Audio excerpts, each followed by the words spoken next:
Sarah Palin is back in the national conversation in a very serious way. She spoke to Eric Bolling, who has a show. Is it on Newsmax? I think it's on Newsmax. And she was asked if she might run for office to fill Don Young's seat. He just passed away. Let's see what she says. We lost Don Young, the America lost Don Young as a 49-year representative, House of Representatives from the state of Alaska. Now, last time you were here, you made some news, and when I asked you, would you ever consider elected office again, and you said yes, and that may have been the first time we heard that in a long time. Let me ask you right here on this show, and we've been friends a very long time, are you ready to announce a run for that seat, that Don Young seat for House of Representatives from Alaska? Oh, my goodness. Think of those huge shoes that are to be filled when we consider Don Young's longevity and his passion, his love, his fighting spirit for our wonderful state of Alaska and for the nation as a whole. If I were asked to serve in the House and take his place, I would be humbled and honored, and I would. Yeah, in a heartbeat, I would. We'll see how this process is going to go in terms of filling that seat, but it would be an honor. Well, I will tell you, folks, there it is. You heard it here first. Sarah Palin, a great addition to the U.S. House of Representatives. I love Governor, as a friend of yours for a very long time. I would love to see you in some of those congressional hearings with the left. I can't imagine what their heads would be spinning. I'd love to see that. You up for that challenge?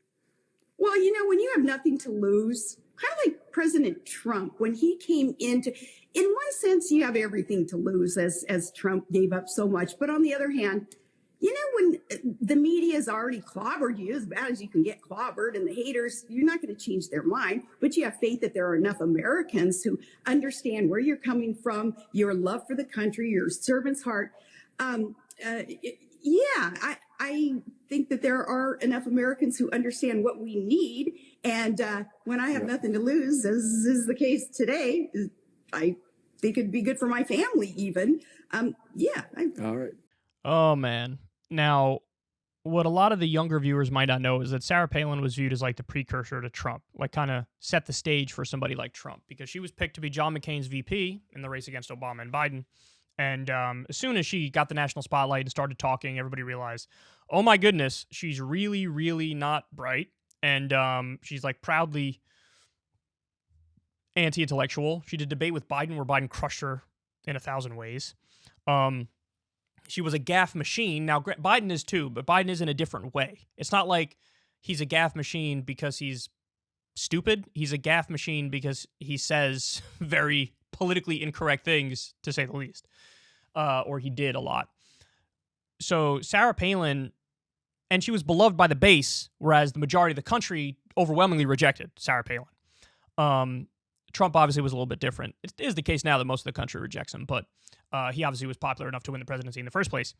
But she sort of laid the groundwork for somebody like Trump to come in and win. And now she's considering filling Don Young's seat.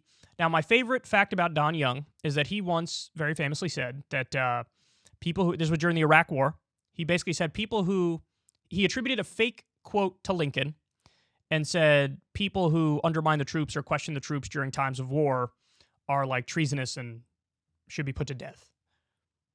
So Don Young, deeply anti-free speech, and replaced by Sarah Palin, also deeply anti-free speech.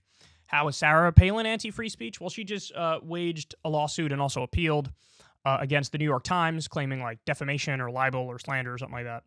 And she lost. I think she lost twice. And I mean, you see this contradiction all the time on the right, where they like to cloak themselves in the idea of we believe in free speech. We're the ones who are now on that side. The left abandoned it. But then they do things like sue the media and say, you're not allowed to say that because I don't like it. And look, even if whatever, I don't remember the specifics of the New York Times thing, but even if what the New York Times said wasn't true, you still can't really sue them and win. The bar is so high for a public figure to claim defamation because it not only needs to be not true, it needs to be like maliciously untrue, and there needs to be material harm. And that just obviously wasn't the case. So it's amazing to me. And again, bring back Trump. He was the same. He's the exact same. He claims to love free speech. He sued Bill Maher over a joke he didn't like. Bill Maher made a joke that the color of Trump's hair proves that his mom is the love child of her and an orangutan, and Trump didn't like that joke. Maher said, like, you have to show your birth certificate to prove that, your dad is not an orangutan, and Trump showed his birth certificate and was like, see?